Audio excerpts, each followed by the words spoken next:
All right. So next up, I'd like to get Dr. Dev Joshi. He's going to talk about mid-latitude irregularities and early results from the ionospheric sounding mode using the new Chirp sounder. So welcome, Dev. Thank you so much. And Dev is a postdoc here at the University of Scranton, and he's working on science that we can get out of the Tangerine SDI. So go ahead, Dev. So let me share my screen. Yes. Thank you, Nathaniel, for the kind introduction. Today, I'll be talking on early observations of mid-latitude ionospheric irregularities using GNU Chirp sounder for the HamSCI personal space weather station. My co-authors for this presentation are Dr. Nathaniel Friesel, Bill Lyle from HamSCI community, and Uha Verinen from University of Tromsø, Norway. This is my outline. I'll begin by a brief introduction, talk about mid-latitude irregularities, and talk about HamSCI personal space weather station.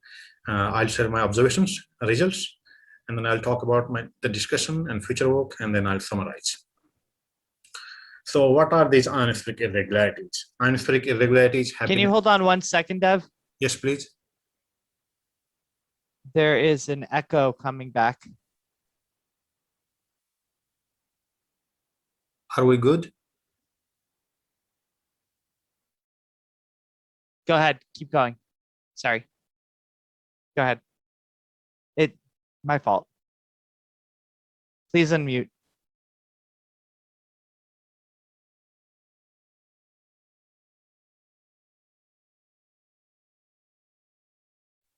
Oh, yeah.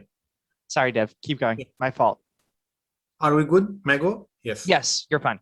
So we are interested in ionospheric irregularities, mid-latitude ionospheric irregularities in particular. So the ionospheric irregularities have been extensively studied over the decades of research with a host of diagnostic instruments. As plasma density variations in the ionospheres occur rapidly across the geomagnetic field, but slowly or not at all along the geomagnetic field. That's due to the conductivity. The magnetic field lines act as an equipotential field lines. So any density variation is transmitted along the field line, but not across the field line, as the ions or electrons are embedded, frozen into the to the magnetic field lines. The scale lengths of these irregularities can vary from meters to several kilometers, or in fact several hundred kilometers across the magnetic field. And in general, the irregularities occur in the auroral and polar cap F region almost all the times. In the auroral E region in the times of geomagnetic activity, and during nights in the equatorial E and F regions. And that's the occurrence times of the irregularities in general, and there could be exceptions to those general observations. Here in the image in the right, I show I'm trying to illustrate what these irregularities could look like as measured by one of the sensors on board Synop satellite, which was an elliptically orbiting satellite in operation between the years 2008 to 2014, I think. So the upper plot shows measurements made by PLP sensors on the day 089 in the year 2011. Each of these spikes are for each of the orbits. It has 90 minutes of around 90 minutes of orbital period. So for each of these periods, it moved around Earth in an elliptical path, with apogee and perigee being 400 to 850 kilometers. And as it moved around, it made measurements. And in the lower plot, I enlarged a section of these measurements, and as we see in the upper subplot of the lower plot, we see these ion densities are rapidly varying. So this is a structure, an instance of ion density irregularities that we will want to capture. These are extremely important because these impact the communication systems, which could involve GPS communication system and any other means of radio wave communication system involving military, commercial. And that's why there is very significant interest on these studies. In the lower subplot, we see the measurement by the same sensor where the ion density is not varying. It's a very smoothly changing ion density. It means the ionosphere is well behaved, nice, there's nothing wrong going on, and the communication traversing through this region would be very fine. But in the upper subplot, the communication, the radio signal traversing through this region would be degraded. There is a name given to this phenomena known as scintillation. The phase and amplitude of the radio wave could be scintillated. That's why these are very good topic of scientific investigation. Mid-latitude ionosphere initially was thought not to be unstable. That's because the geophysical conditions at mid-latitude ionosphere are different than those at auroral and equatorial latitudes. That's because at mid-latitude ionosphere, it is not subject to strong forcing from the magnetosphere as at auroral latitudes, and also it is unlike at equatorial latitudes where horizontal magnetic field lines support the ionosphere against gravity. So the geophysical conditions are different, despite which we continue to see irregularities at mid-latitude ionosphere as well. And this has been extensively studied. And there are two main classes of irregularities: patchy, dense, sporadic E layers, and mid-latitude spread F. The patchy dense sporadic E layers have meter scale density irregularities due to SCAP, due to Kelvin-Helmholtz instability and plasma instabilities, and mid-latitude spread F could be associated with thermospheric gravity waves, related medium scale traveling in ionospheric disturbances, and or Perkins instability. So this is from a recent paper in 2018 by David Hissel and et al. Major upwelling and overturning in the mid-latitude F region ionosphere, published in Nature Communication.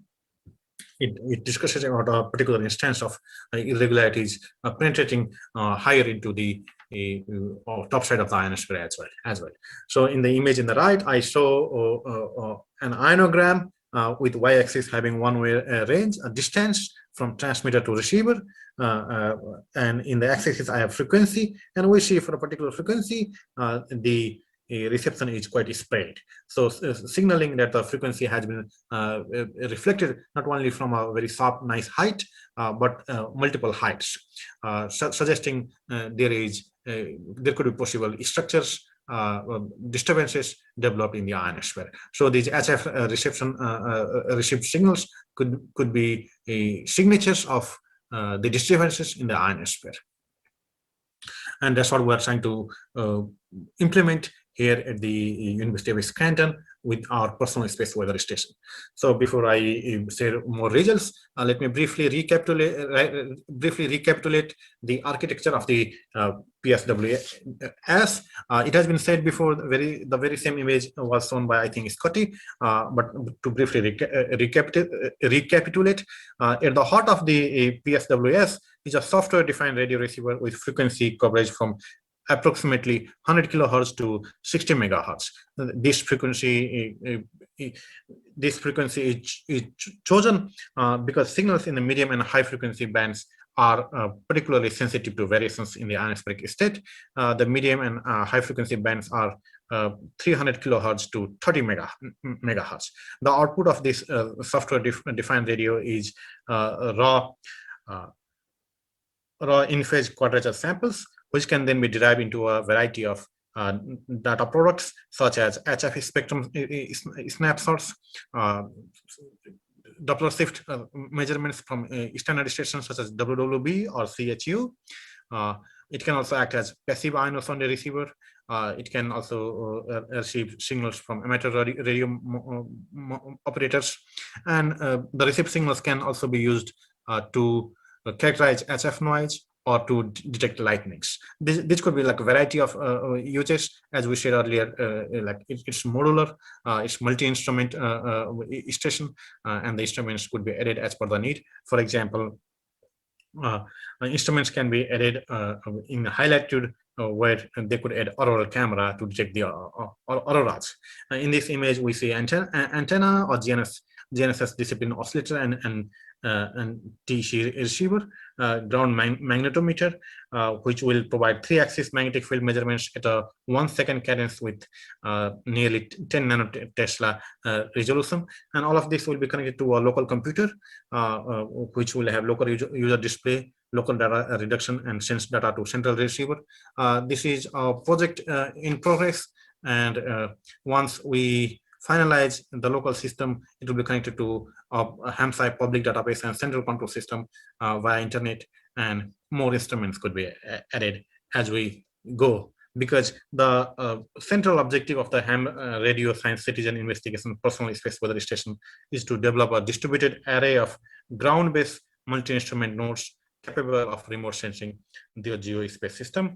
That is important because it will create an unprecedented opportunity to probe the ionosphere at finer resolution in both time and space, as all measurements will be collected to a central database, and that will help us to ask good science questions which has not been asked before. So currently we're aiming to develop an ionospheric sounding mode here at the University of Scranton that will be implemented on the performance-driven Tangerine SDR PSWS model. Since the Tangerine SDR is yet to be developed, it is currently implemented in Ionos and 200 SDR using UHA variants GNU CHOP Sounder 2 software, which generates oblique ionograms from FM CHOP's Ionosondes signals of upper voltage. So here is the experimental setup. Here is this is an image from image of the Universal Software Radio Peripheral N200 kit. The image is taken from their website, and it's implemented on Intel Core i7 with 64 GB RAM computer. Receiver located in Springbrook, Pennsylvania. Here, that's Professor Nathaniel Fisher's house. It's chosen for being a better alternative for a radio frequency environment instead of having the station at an urban setting like the campus, University of Scranton campus, where the radio frequency interference RFI environment is worse. And the antenna used to receive the signals is GS6BKW at 30 feet altitude. It's dipole-like. The more details could be are available at this link. So the methodology used to receive the signals is to use the software CHOP Sounder 2, which is used to detect CHOP sounders and over the horizon radar transmissions over the air and calculate ionograms for them. The software relies on digital RF recordings of HF. This is a new implementation of GNU CHOP Sounder. This new version allows to automatically find CHOPs without knowledge of what the timing and CHOP rate is. Excuse me. The process starts with a data capture with Thor, which comes with digital RF, a USRP N200, N210, it could be N210 as well, a GPS DO, and a broadband HF antenna. The following parts of the CHOP Sounder 2 software are then implemented to plot the ionograms from the collected data. We begin by detecting the CHOPs to find CHOPs using a CHOP rate matched field bank. We then find timings to cluster detections and determine what CHOP timings and CHOP rates exist.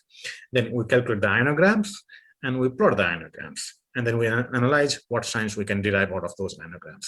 So these are the examples of the ionograms that we created processing the data that we received. In the first image, we see this is E layer, this is the F layer, the O mode and ordinary mode and extraordinary mode of the F layer are separated at the higher frequencies, and these are second hops, third hop, fourth hop. So the multi-hop of the F layer are received by the receiver. And on the image on the right, we see the same kind of features, but the F layer is pretty much spread. So this spread could be signature of some kind of turbulence in the ionosphere, and that's what we're interested in. And like just for a couple of months of data that we have received, we see these spread quite frequently, very frequently. And trying to understand them is a very appealing science pursuit. I show this for another day. Okay, the second hops are disturbed, but the first hop is not as much disturbed. It's very clean and nice. The first hop F trace is not disturbed on this day for November 13, 2020. So I now compare these results with the GPS TEC observations. In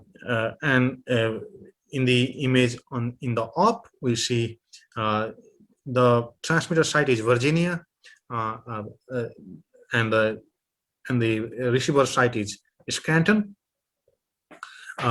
and we see enhanced TEC level here, and for the corresponding enhanced TEC level, we see the spread in the ionogram, and we similarly see enhanced TEC level corresponding to spread in the ionograms.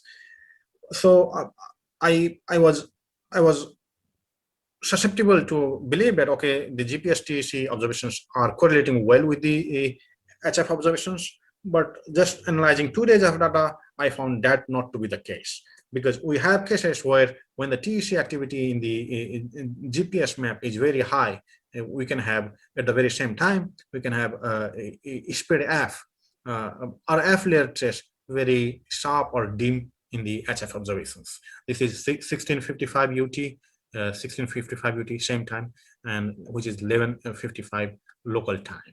So in the morning, we didn't see the correlation. That was in the night.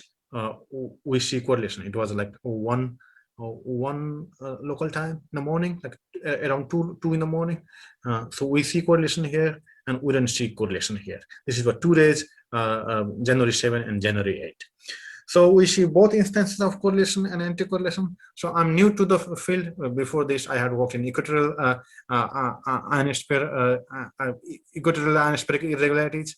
So there has been a renewed interest in mid-latitude irregularities, as Nathaniel said in the beginning, because it has been undersampled and the small scale structures are lesser understood. The exact physical mechanism and processes are yet to be fully understood, and this could be very connected to the entire magnetosphere ionosphere thermosphere system. This could be connected to the equatorial latitude dynamics and the high latitude dynamics. So understanding these could reveal new avenues of scientific understanding. And so I don't understand these, but before I summarize, I'll play the video which shows how it varies through the day for January 7. As you can see, we started this is right at UT, UT, which corresponds to 7 p.m. in local time. Okay, so let us please note the local time.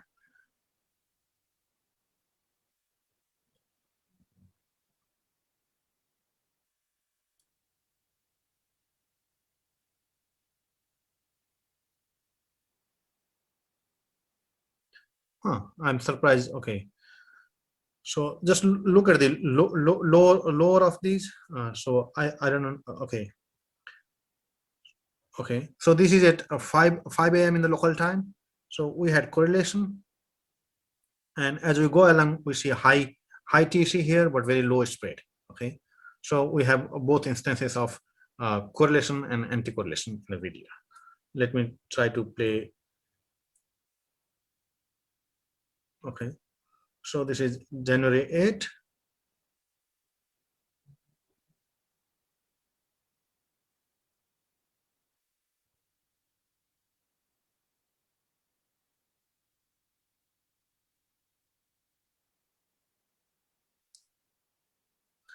So forgive me, like it is showing two titles which I had not noticed before. So take only the lower titles as authentic. Okay, the upper titles I'm yet to understand those. So let's play it again. So it starts at like in the evening of previous night local time, 9 p.m. let us say. So it's correlating, it's increasing at this moment. Increased TEC in GPS map and high spread in HF observations. And as we go through the night, 5 a.m., 6 a.m. So right now in the morning, 9 a.m. in the morning, it is high here, but it is not in GPS. It's not as high. 1 minute, Dev. As we see here, yes. Okay, so these are my observations, and finally, let me discuss. Try to summarize it. In our preliminary comparison between GPS TEC maps and HF observations instances of both correlation and anti-correlation between these observations are found. In future, we would want to analyze these observations to understand the short-term and small spatial scale ionospheric variabilities in the ionospheric thermosphere system. We would want to better characterize mid-latitude irregularity structures to seek to understand the sources of these irregularities. And there will be other engineering goals as well, such as establish a network of public receivers around sub transmitters to analyze mesoscale ionospheric structure.